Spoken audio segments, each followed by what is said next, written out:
بسم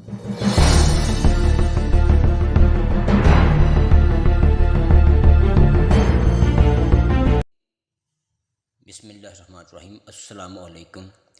بعد از حمد و ثنا باری تعالیٰ اور درود حضور پر نور سرکار دو عالم صلی اللہ علیہ وآلہ وسلم، میں ہوں بشارت صدیق۔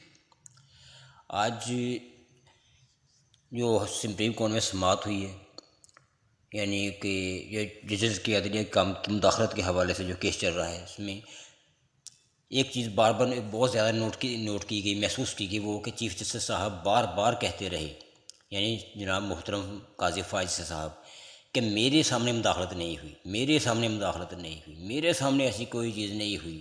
اب آپ کے سامنے کیا ہو چیف جسٹس صاحب، کیا کھلی عدالت میں آ کر ججز کو دھمکیاں دے گا تب آپ مانیں گے کہ مداخلت ہوئی ہے؟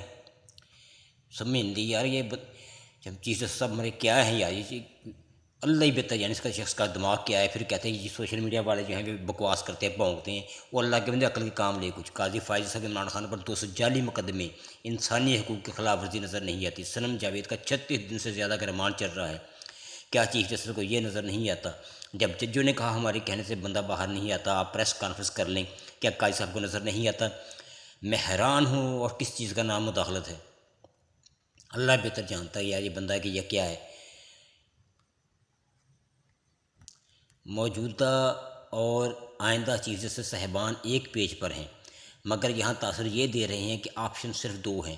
ایک وہ جو چیف جسٹس کے مطابق یہ معاملہ سپریم کورٹ کا نہیں بلکہ خود ہائی کورٹوں کو دیکھنا چاہیے، اور دوسرا وہ جو آئندہ چیف جسٹس کے مطابق یہ معاملہ سپریم کورٹ ایک فیصلے کے ذریعے ایسے نپٹائے کہ محض آئندہ کے لیے کوئی عدالتی معاملات میں مداخلت نہ کر سکے۔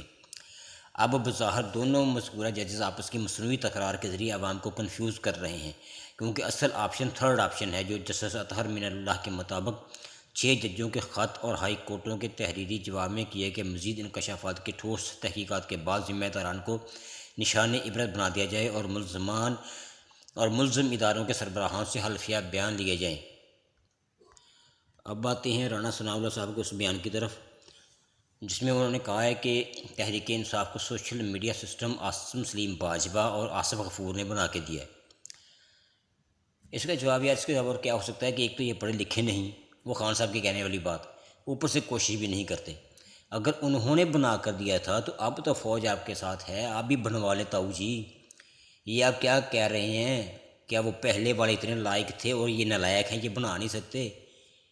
اللہ ہی بہتر جانے یار یہ بندہ کیا ہے، یا اسٹیبلشمنٹ کو یہ کیا سمجھ رہا ہے۔ رانا صاحب جب عاصم سلیم باجوہ صاحب بریگیڈیئر تھے اور جنرل آصف غفور صاحب کرنل تھے، اس وقت عمران خان کے چیتے اور چیتیاں سوشل میڈیا پر جھنڈے گاڑ کر یہ میدان فتح کر چکے تھے۔ انہی لڑکوں نے 5th جنریشن وار میں اپنی فوج کا ہاتھ بٹایا، ان کو سوشل میڈیا کو تگڑا کیا۔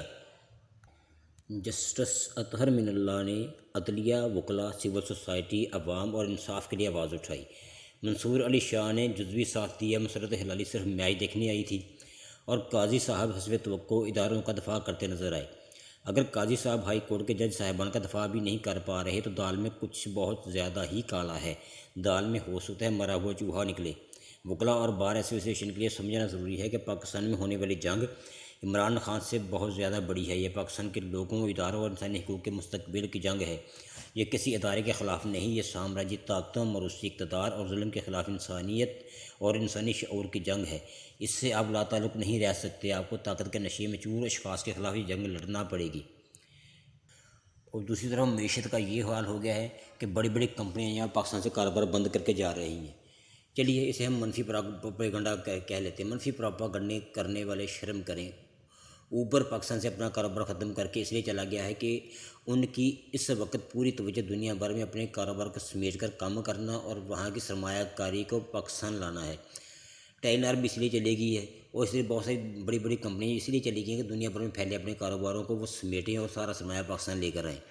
کیونکہ پاکستان میں اگلے 6 ماہ کے اندر 150 ارب ڈالر کی سرمایہ کاری آ رہی ہے، تو دنیا بھر کی کمپنیز اپنے بیرون ملک کاروبار بند کر کے یا کم کر کے بزنس پاکستان لائیں گی۔ ٹیلنر اور اوبر کے بعد اور بھی کئی کمپنیز کاروبار بند کر کے جا سکتی ہیں، لیکن آپ نے گھبرانا نہیں۔ جیسے ہی 150 ارب ڈالر کی سرمایہ کاری پاکستان آئے گی تو یہ کمپنیز بہت بڑی سے انویسٹمنٹ کے ساتھ واپس آ جائیں گی۔ ماشاءاللہ سے اوبر بھی گیا، کار پلانٹ بھی بند ہو گئے، فیکٹری اور ملیں بھی بند ہو گئیں، جب 150 ارب ڈالر کی سرمایہ کاری آئے تو سب واپس آ جائیں گے۔ ان سب کمپنی کا خیال ہے کہ پاکستان کو سرمایہ اور کاروبار کی بہت زیادہ ضرورت نہیں، یہ بہت امیر ملک ہے۔